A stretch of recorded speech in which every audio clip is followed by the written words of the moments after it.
And I might just start with Sarah, who might be able to just set a bit of the table for us in regard to the question, can Trump win a second term as president? It's a small question. We'll see how you go. Well, thank you so much, and it's really a pleasure to be with great co-panelists and with you as well, and with all of you who turned out despite the rain. Cheers to you. I know a lot of times people whip it when it rains, and nobody did, so thank you. Thanks for joining us. I wanted, although I shouldn't say that in Melbourne, because I know the Four Seasons and we're all very bold, so kudos to you. So I think that's a really good question, because what I hear in the United States when I speak to Democrats, and I've spoken to a lot of Democrats recently, on Tuesday and the like, is first of all they thought Trump could never win, and now they think he'll never be gone. So I think the first thing to say is beware of conventional wisdom. It breaks all the time. So I think when we're going to know whether or not Trump is going to get another 4 years is in November. But I don't think that there aren't signs. I do think there are some.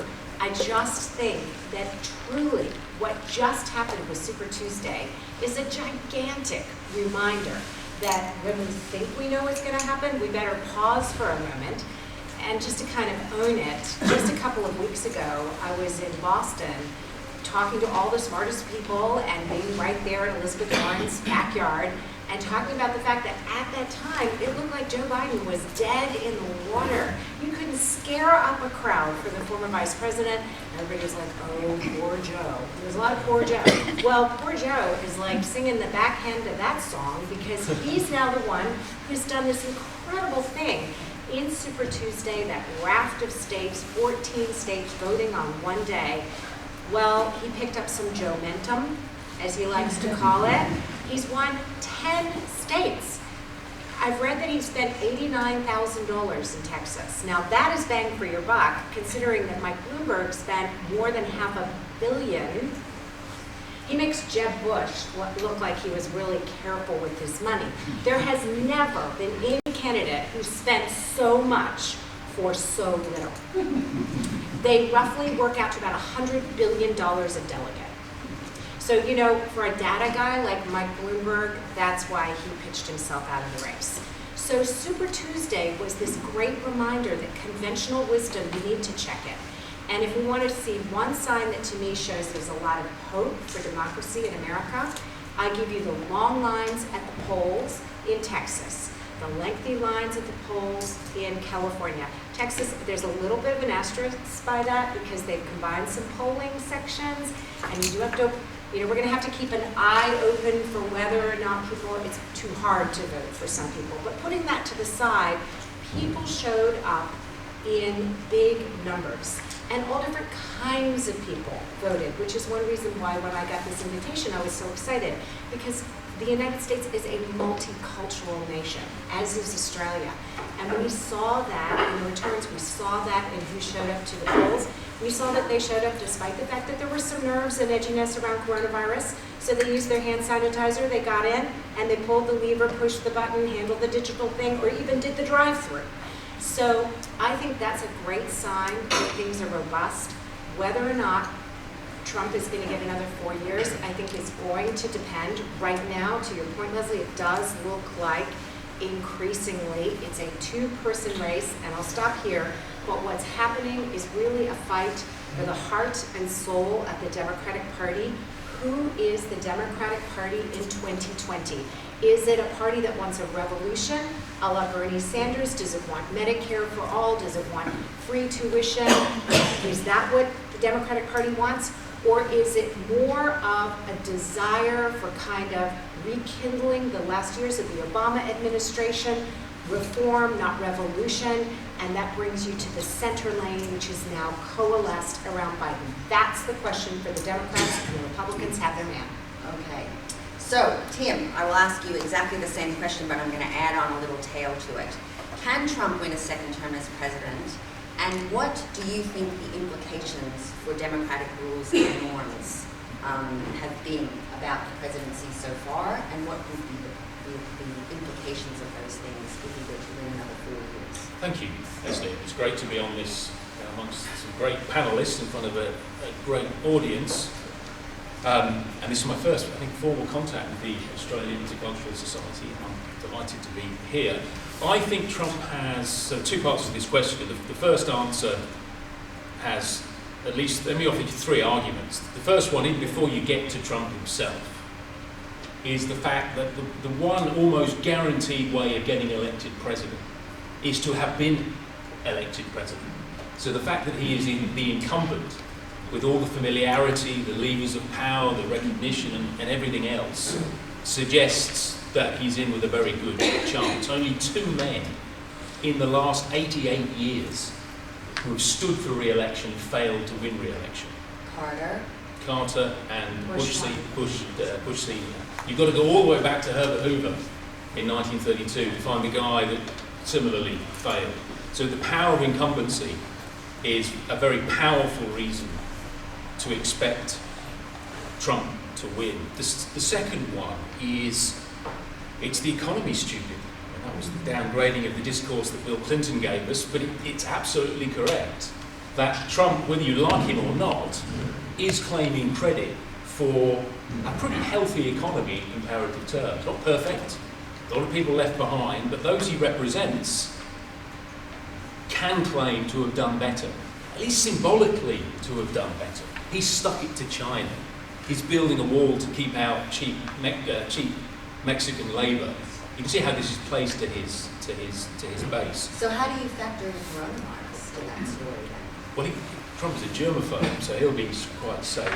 But I'm just thinking about the stock market going down. Well, you need one of these clever people from STEM to come and explain coronavirus to you. And I don't say this in jest.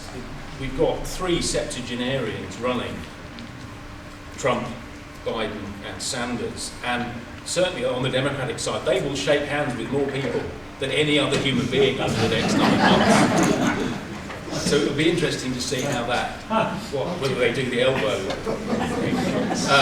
But I don't mean that I mean, they are in that vulnerable demographic. They are old men. So there's the economy. There is also the state of the Democratic Party, which I think Sarah has illustrated really very nicely. The Democrats are a house divided. They are divided in lots of ways, but there's a clear bifurcation into corporatist Democrats, the kind of Hillary Clinton, Biden style, coastal Democrats, and then there is the Bernie Sanders, socialist, progressive, leftist Democrats, and there is not a lot of love lost between them. And if Trump is able to, I mean, who Trump wants is a Bernie Sanders, I think, because I think he's far more open to the ridicule in which Trump trades. But he will go on the fact that the Republicans are united, though uncomfortably, behind the president, and the Democrats they are riven.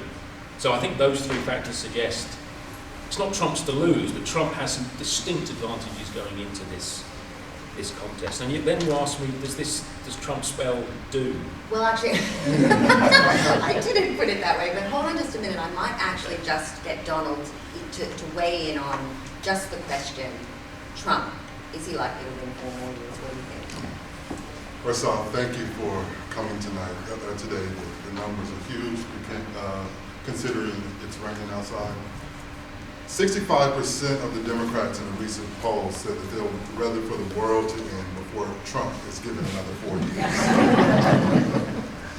To address the fact that the Democrats are kind of divided and all over the place, you got to think about it in these terms.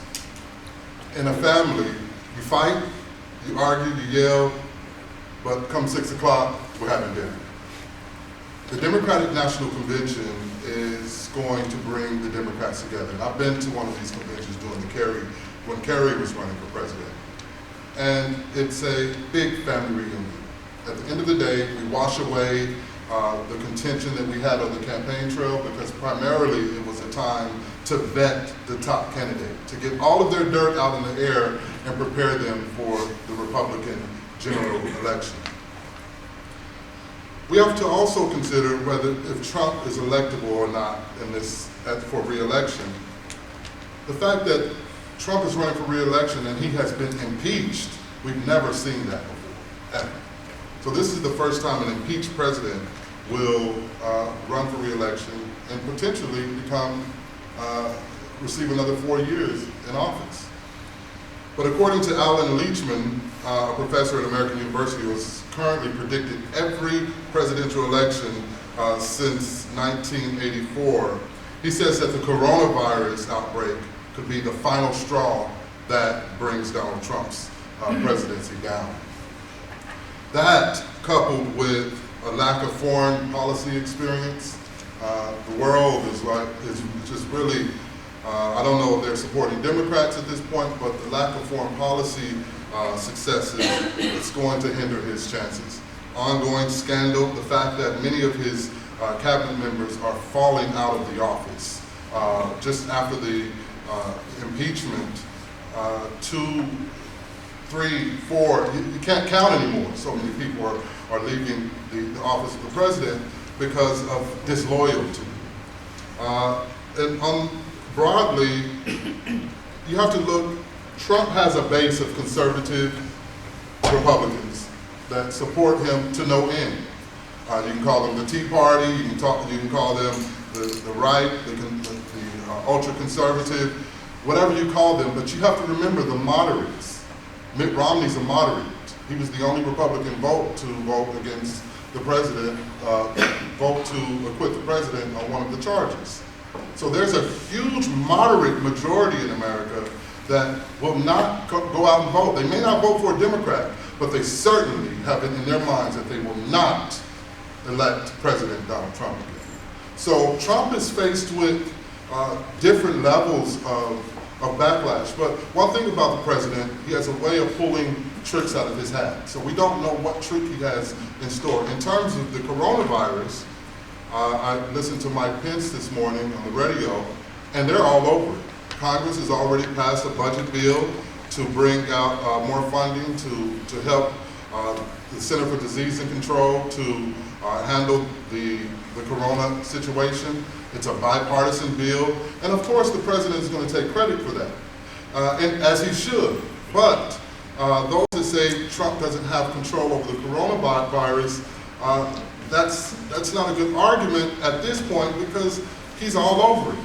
But one thing he's touted throughout his entire 4 years as president of the United States is the economy. One thing he cannot control about the coronavirus is that it is having an effect on the economy. And if he can't tout the economy, then his presidency could potentially be doomed. So that's a really good lead-in to what we think is at stake.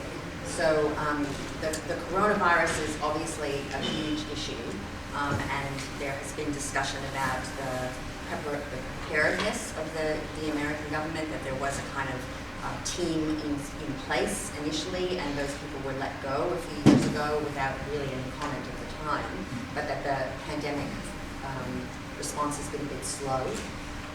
There have been other kinds of discussions about what is happening to democracy under President Trump. So aside from whether you agree with his particular policies, foreign policy or any other kind of policy, it seems worth looking at kind of the processes around the way the president governs. So we've had, as you mentioned, we've had a really large number of people flip through the administration. We've had some kind of very public shaming and firing of people. So for instance, there was recently an attack on Colonel Newman, who was a very highly decorated American soldier who was subpoenaed to testify in the impeachment hearing, and has since been kind of frog stepped out of the White House along with his brother. There's been the discussions about Marie Yovanovitch. There's been attacking jurors and judges by name who have been involved in trials of Roger Stone, who's a friend of the president. There's been discussion of buying of pardons, so people are spending lots of money, families are spending lots of money and donating to Trump's campaign, and voila, a pardon comes out for a white-collar criminal. All of those kinds of things, and I've got a list of them that's too long for me to go on with. But I suppose, Sarah, I'd really like to hear your view about what that's telling us about the state of democracy right now in the U.S. and therefore what the implications might be for years. Well, I think the first thing in terms of everything that you're naming is one of the aspects of this particular president that's been challenging for news reporters is it's come so thick and fast. and things have happened that haven't happened in previous administrations. First of all, as you mentioned, we haven't had a president who's been impeached in his first term with, then coming up for re-election. It just hasn't happened. And then after being impeached,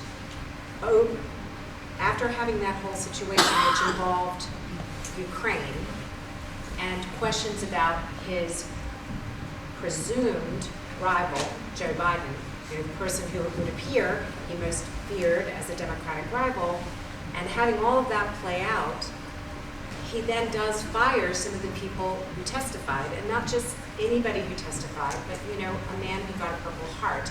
So these are really important norms that are different. These are things we haven't seen before. The Justice Department, you mentioned that. In the United States, there have been pretty clear separations. And that was how it was set up by the framers, that you had legislative, you had judicial, you had executive. Those were three, and they weren't supposed to touch each other, right? You have an attorney general. You also have the president's own lawyer. That's not the attorney general. So you want the attorney general to be there for everybody. So when you start to have questions, here's something I want to say. I often hear people say, I'm fine with what he does. I don't like his Twitter, but it's as if those two things are separate. Just to let you know the facts, that Twitter record is part of the presidential record, right? That will be saved forever. When there's a library one day, that all goes in it. So we must not make this distinction between what happens on Twitter and what happens elsewhere as if those two things aren't connected. They are. What they are is the modern way we do media. We all do that. It's not just the president. I'm not singling him out on that. I'm just saying that's how we all communicate. We communicate through the old-fashioned style of media. I mean, we were talking about presidents being held accountable for what they say. I was there way back. Bush was the other one who only had one term, and that was because of what he said. In 1988, remember, it was New Orleans, and I was there when he said these words, "Read my lips, no new taxes." And what did he do? Gave a tax increase and lost his job after 4 years. So in America, what you say, whether it's in a convention or whether it's on Twitter, people are going to hold you accountable for it, and they should. So we, in the field of journalism, are finding it challenging because the other thing is so much happens that I think sometimes people just want to cover their ears and think about something else. And also this particular president has made plenty of comments about those of us who are journalists. And it will come as no surprise to you that they're really not usually flattering. There is one particular network he likes a lot. It's not the one that I worked for full-time in the United States for 15 years and that I freelance for now. That's not, NBC is not his favorite. So I think that is a challenge for us. What does it mean for the future of democracy? I want to go a little bit broader on that. Here's the thing about democracy, and I think we need to own it here in Australia the way we need to own it in the United States. Democracy is an idea, everybody. Democracy is a set of norms, that this is how we do things. We vote, we have free, there are certain testable things. We need to have free and fair elections. And that is one thing this president has been really uncomfortable about, because in the very first days of this administration, remember, there were the intelligence agencies saying Russia interfered.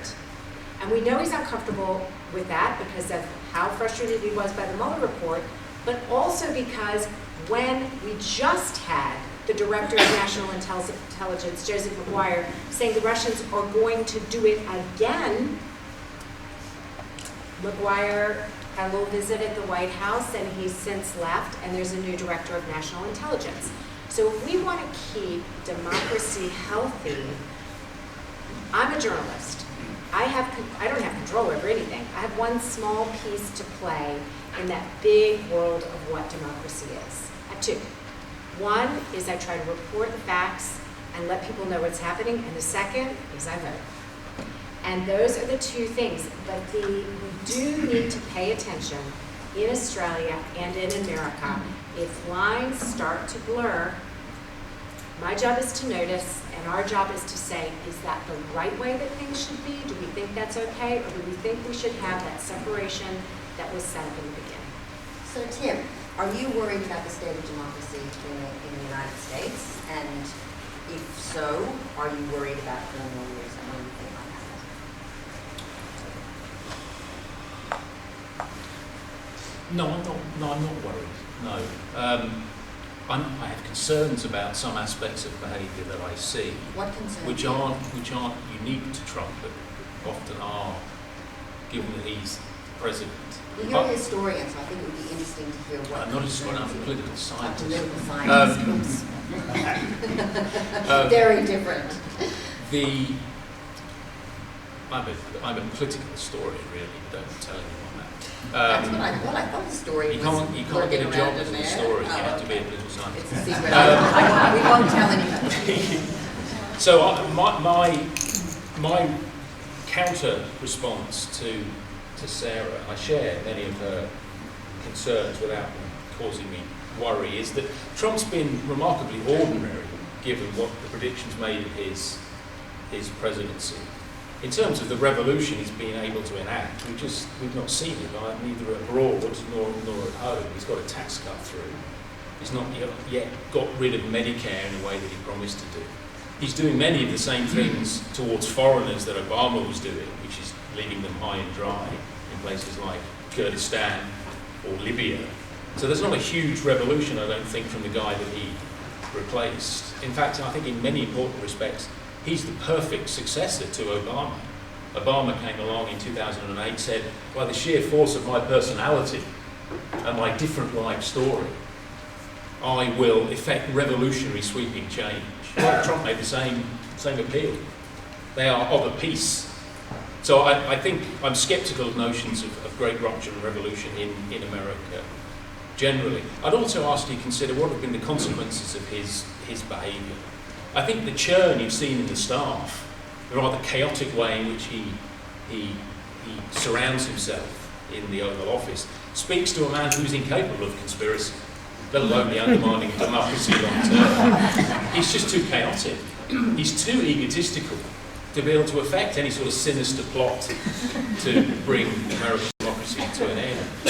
And do his crimes, assuming we think he's committed them, do they rise to the level of the disaster that was post-war Iraq, where the Bush administration just turned tail and left Iraqis to fend for themselves, or Obama, the great liberal progressive hero, who did the same for the Libyan people in 2011. There's nothing yet in Trump's record beyond offending journalists who have this notion of how politicians should behave, which is according to their expectations. I don't think he's actually committed these sins that everybody was concerned that he would commit. That's not a defence of his conduct or behaviour.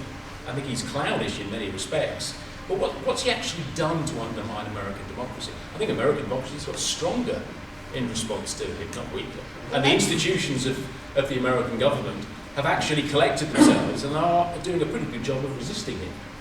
Well, let's ask Donald. So what's he actually done, and do you think he's too incompetent to destroy democracy? Well, as an American in Australia and a dual citizen, I still have to be cognizant of the fact that I am an American, and I do respect the office of the president. And to Trump's credit, President Trump's credit, he's never run for any office. So when he walked into the office, he's doing it his way. So in that respect, and there's no excuse, but in terms of democracy in America, and has Trump done anything to harm democracy in America, you will only have to look at building the wall,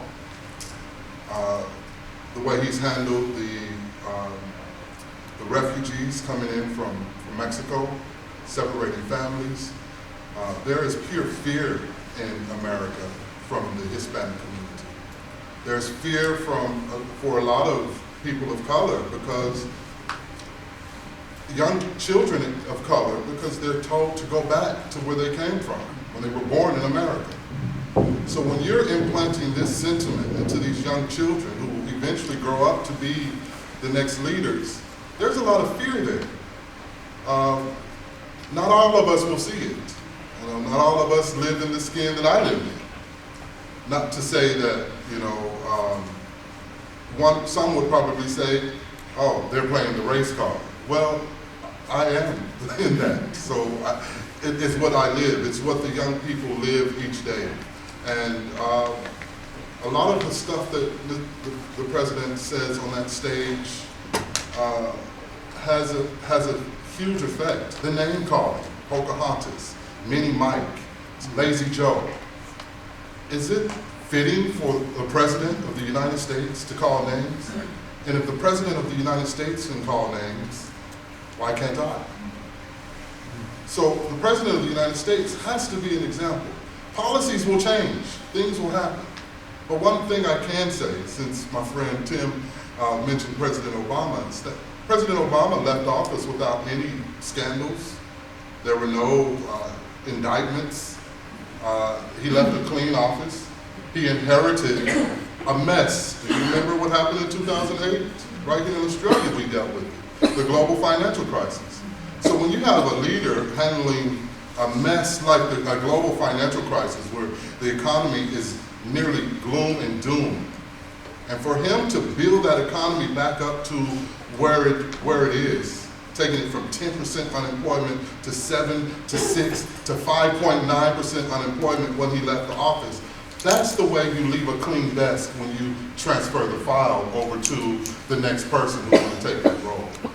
So President Obama left the president a nice clean desk to work from. And of course the president could make America great term, because he was left with something that he could take on and move forward. But we also have to remember that there are 23 U.S. senators up for re-election, Republican senators, 33 total, with 12 Democrats. This is high stakes. It's not only the presidency that we have to look at in terms of our democracy. We have to look at the fact that there are 33 seats, Class 2 seats in the Senate, 2 special elections, Georgia and Arizona. And if we can remember Georgia with Brian Kemp and Stacey Abrams, there was high voter suppression in those areas. If you don't believe me, I want you to Google "suppressed: the fight to vote." It's a documentary about what happened in Georgia, where the lines were wrapping around the schools for hours. Seniors were standing in line for hours trying to vote. Many have turned away and just threw their vote out. These are the suppressed things that we have to look for in this election. Right now, the Democrats have the numbers. If you make polls accessible, if you allow people the right to vote, they'll get out and vote, and they'll vote. But if you suppress that vote and close the polls and add a tax to those polls, not even some Republicans living in Democratic areas can vote.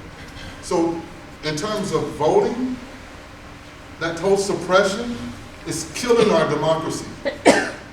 Whether you're a Democrat or a Republican or independent, when you suppress the vote, you kill democracy. All 435 U.S. House seats are up for re-election. All 6 non-voting delegates, D.C. and inhabited territories such as America Samoa, which voted in Super Tuesday, Guam, the Northern Mariana Islands, Puerto Rico, the Virgin Islands, all for having elections.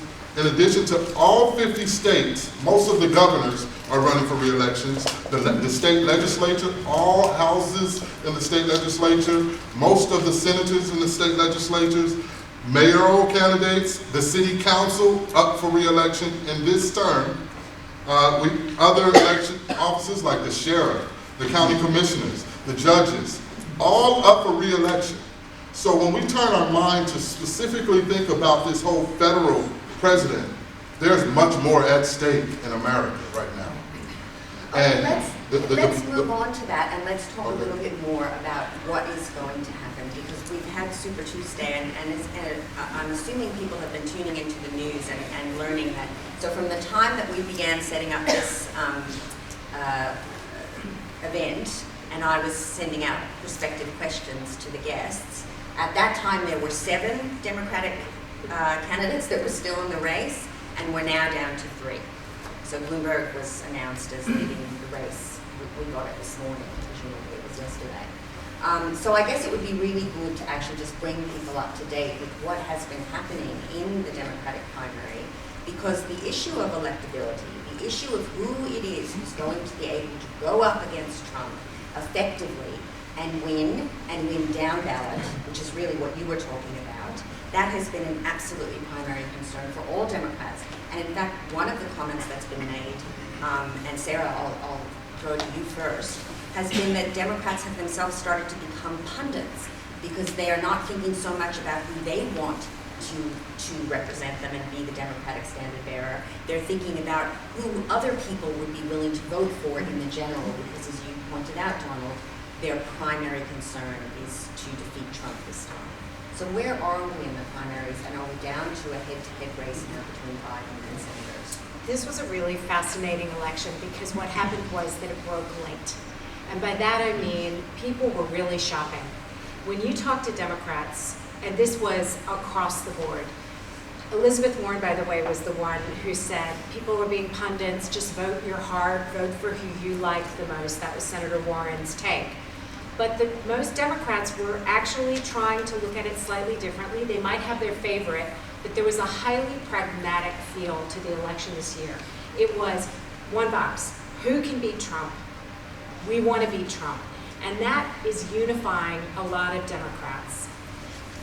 The down ballot is important, and it's important to know because it's different from here in Australia. The United States has 50 different states, and they can have slightly different rules. So there are states where when you go to the polls, you'll vote for president, you'll vote for senator, you'll vote for your representative. And remember, those are separate. It's not like here where you vote for the party and the top person wins. You're voting these separately. But you might also vote for sheriff. You might vote for your judges. You might be voting, in some cases, for dog catcher. I mean, a long ballot is a long ballot, and it's an exercise in a different kind of democracy. And then there'll be other states that have a short ballot. So when we talk about down ballot races, what you want is, there's usually a button where you can tick Republican or Democrat. So if you have a huge number of people who vote for either candidate, Democrat or Republican, and they tick that lever, that goes all the way down to the smallest office that there is. So what the Democrats, many of the Democrats, I do take a little bit of exception. Bernie Sanders calls them corporatist Democrats. I think it's a far bigger grab bag than that, because it does include the people who are more of the never-Trumpers and the kind of further right wing. It also includes a lot of people in the suburbs, ladies and gentlemen. It includes a lot of moms. And those folks are very unhappy with some of the Trump things. And in the words of the old Ben Folds song, Biden was rocking the suburbs, which was really surprising. Bernie Sanders, meantime, had a message that was really reaching out to Hispanic Americans. I talked to somebody shortly in the campaign, in the 2016 campaign, before Trump was ever elected. And he looked at me with heartbreak in his eyes and he said, I can't believe that a man running for president would call Hispanics, people from Mexico, murderers and rapists. My family moved here in 1962. We have worked hard. We've had a restaurant. We've had good jobs. That's not my country. So what has happened is that a lot of Hispanic Americans are showing a lot of enthusiasm for this particular race. Many of them, particularly younger Hispanic Americans, are breaking for Bernie Sanders. What we saw in Super Tuesday was that in general, Bernie Sanders was taking the West, winning California, the biggest delegate prize of the night, Colorado, Utah, and he was capturing a lot of the Hispanic Americans. Over in the South, that went solidly for Biden. And what really mattered, and what really set the tone for this, was when an iconic congressman from South Carolina, Jim Clyburn, stood up and said, I know Joe. Joe knows us. He made it so personal. He said, my wife, Emily, who had unfortunately just passed away, liked Joe. So it's very interesting. This was such a different Super Tuesday. It wasn't one on the big glossy ads. It was personal endorsements. It was a late break for a particular candidate. And I think the Democrats are doing, frankly, what the Republicans did not do in 2016. There were a lot of people who didn't want Trump, but they all wanted it themselves pretty badly. So they just kind of stayed around. Whereas this time, Amy Klobuchar, Pete Buttigieg just said, we're going to bail, we're going to support this person. So it's fascinating to watch what's happening. Sorry, that was a really long That's answer. okay, I apologize. it's fine. So on also Bloomberg, it looks like Bloomberg Yes. who's a numbers wonk, woke up in the morning, took a look at the numbers, and could see that there was no viable path for him to actually get to the win, and he dropped out. And because his whole rationale for the candidacy was when Biden was tanking, he thought that the moderate vote was continuing to be split, just like the Republicans saw, and that you'd end up with Sanders as a candidate, and many, again, we don't know what to call them, many moderate Democrats or the establishment or whatever you want to call it believe that Sanders would be problematic and could grow his vote. So I guess that kind of turns me to you, Tim. Do you see, what do you see happening now that we've got three left in the race? We've got Warren, we've got Sanders, and we've got Biden, but we've really only got two candidates who have a substantial amount of delegate votes. Who is your pick, and who do you think would be the best person to run against Trump? Oh, come on, it's an easy question. I'm always wrong on this, so whatever I say, it's always do wrong. the opposite. But as it looks this morning, with the hangover of Super Tuesday, it looks like Biden has a much more plausible route to winning the nomination. Bernie was hanging on for Super Tuesday, could have affirmed that position for him. It didn't, it broke the other way. Biden, as Sarah reminds us, has played a cannier racial game. He's been able to electrolyze his appeal with African Americans in a way that Bernie Sanders just never has been able to. I think the numbers are still firm. The last I heard, Biden has won Hispanics in Texas, which is quite something given Sanders' contention that he could speak for the Hispanic community. Sanders also has the problem of being a Castrophile, a communist Cuba sympathizer, and that doesn't go down well with a key electorate in Florida, which again is a key state that he would have to carry. So I think Biden is playing the racial game much more competently than Bernie is, and that's the first reason I think we're going to see Biden progress to the nomination. The other reason is the one Sarah offered, that you've got a Democratic Party, and I buy none of this stuff that Donald has told us, that Democrats are all bounded by this common objective and they all come together as a family. My understanding of most families, or most conflict, is most intense within families, not across them. And that's certainly true of the Democrats of the last probably 50 years. And you've got a Democratic Party that is just about able to hate Trump more than they hate the other candidate. And this conflict runs deep within the Democrats. Sanders, his whole righteous anger comes from the fact that Hillary Clinton stole the nomination from him 4 years ago. Her righteous anger came from the fact that Obama stole the nomination from her in 2008. So this idea they're all working towards a common objective, I just think that's hooey.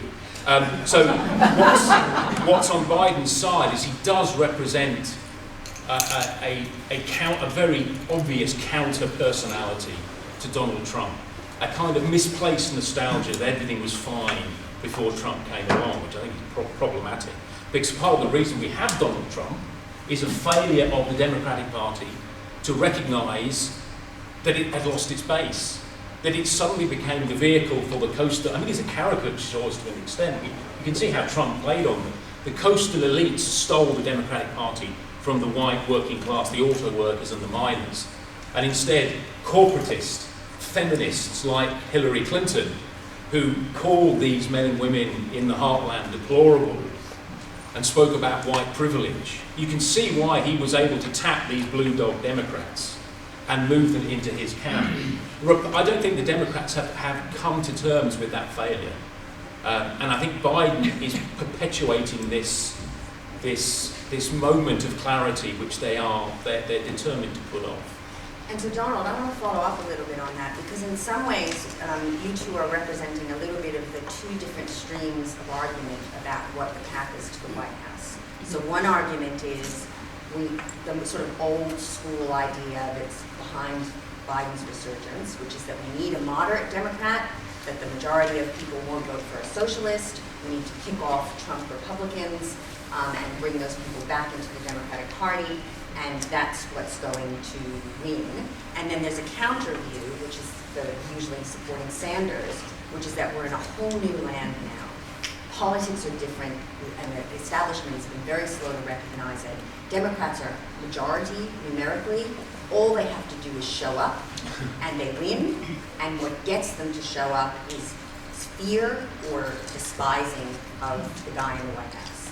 That Trump is a huge motivator, Sanders himself is a huge motivator, and that politics of hyperpolarization is what's actually going to get people to the polls. Whereas Biden is a problem because he's middle of the road, and he can't out-Trump Trump in the middle, and the Republicans simply won't come out for him. So what do you think about those ideas? Who's going to be likely to be more successful? Well, unlike my friend here, I've actually served in the Senate in the United States, and I've actually run for United States president. So not just studying and research, actually on-the-job training. Now, in terms of the Democratic Party and who's going to win, right now, those that are going to vote against President Trump will vote for a lawnmower before they vote for Donald Trump. So at this point, it's just logistics about who is going to be the presumptive nominee of the Democratic Party and who is going to receive the delegates in July, in mid-July. That end of story. And right now, it looks like Joe Biden will receive those delegates. I mean, Joe Biden, think it's neither here nor there? Neither here nor there at this point, because what, you're not going to vote because Bernie's in office, or you're not going to vote because Biden is in office? No. Whoever the Democratic presumptive nominee will be, that's who will run against Donald Trump, and that's who the Democrats will support. End of story. Right. Well, that's pretty simple.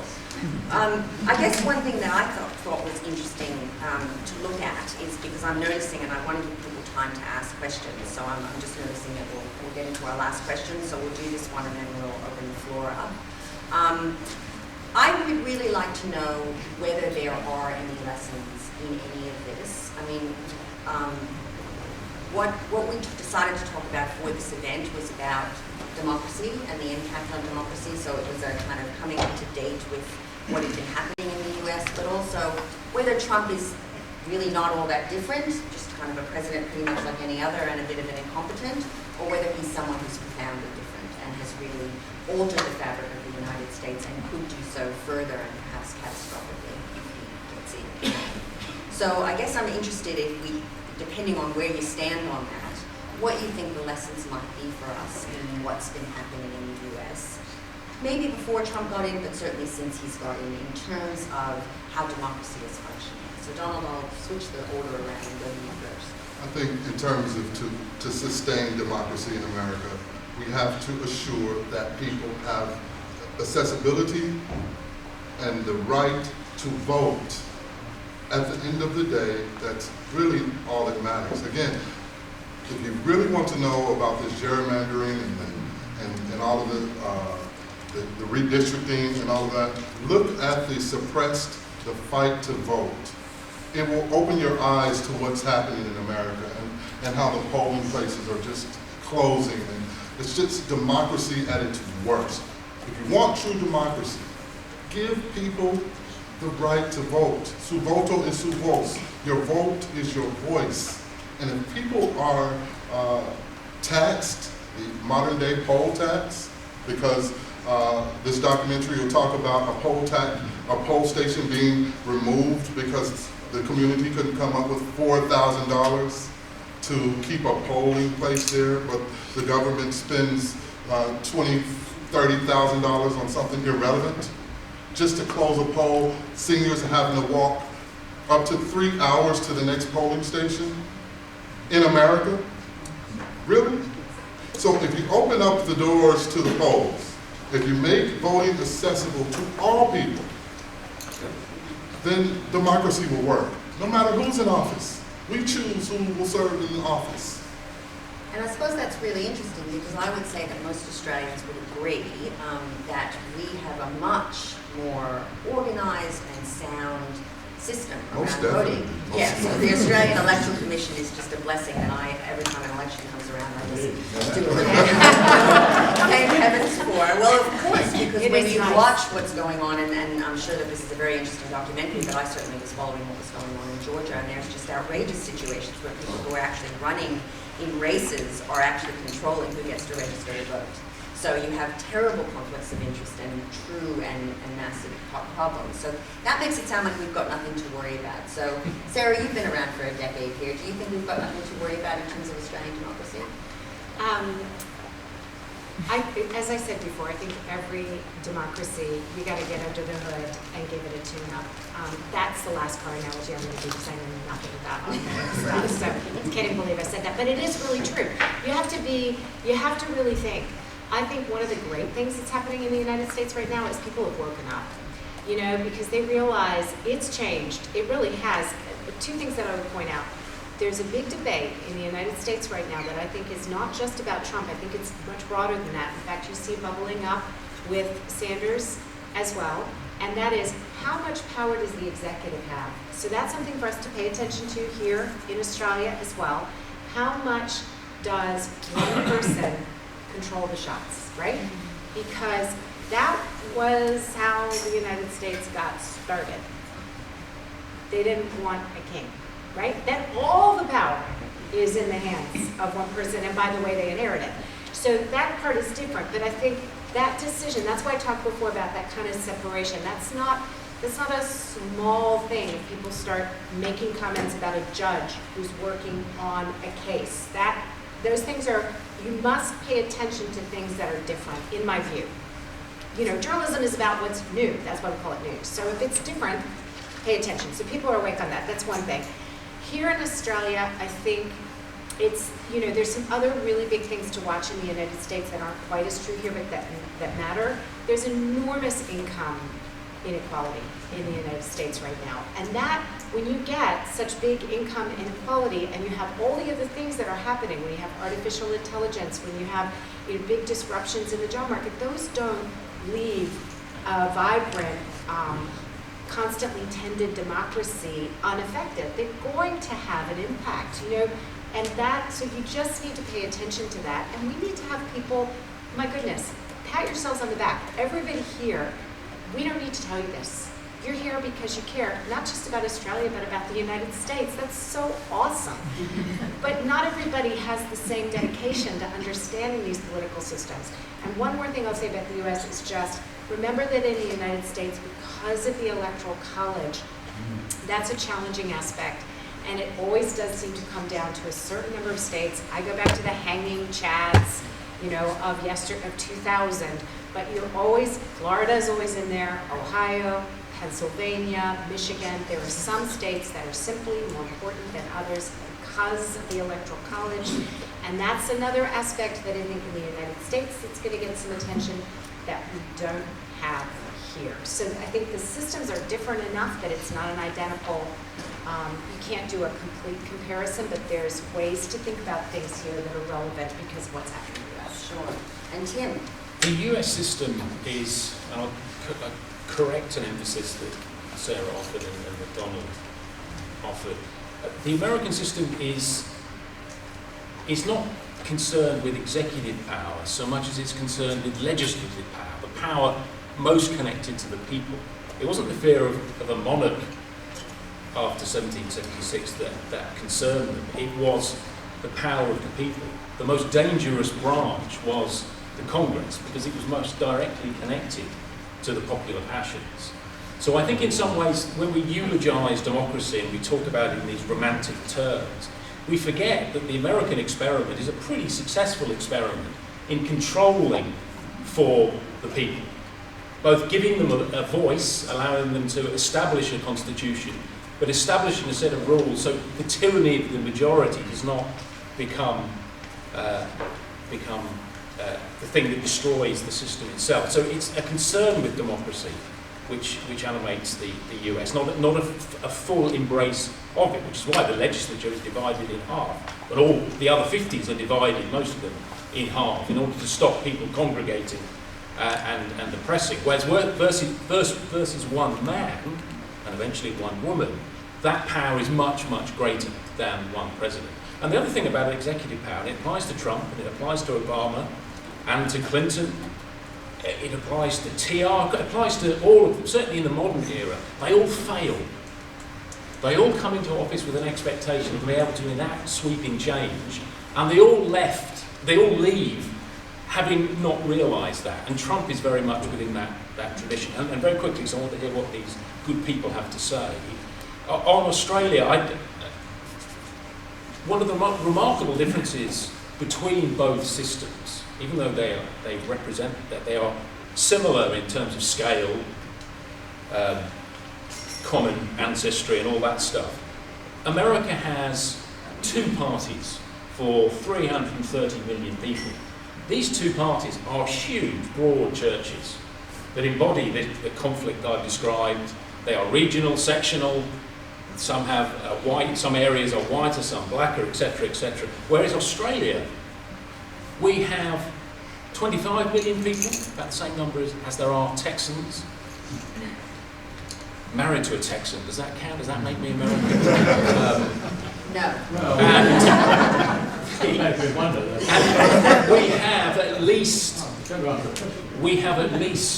8 parties, 2 of which have got to be in partnership together to form a government.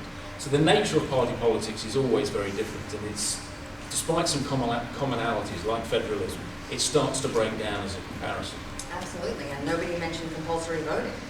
So, I mean, that's a huge difference.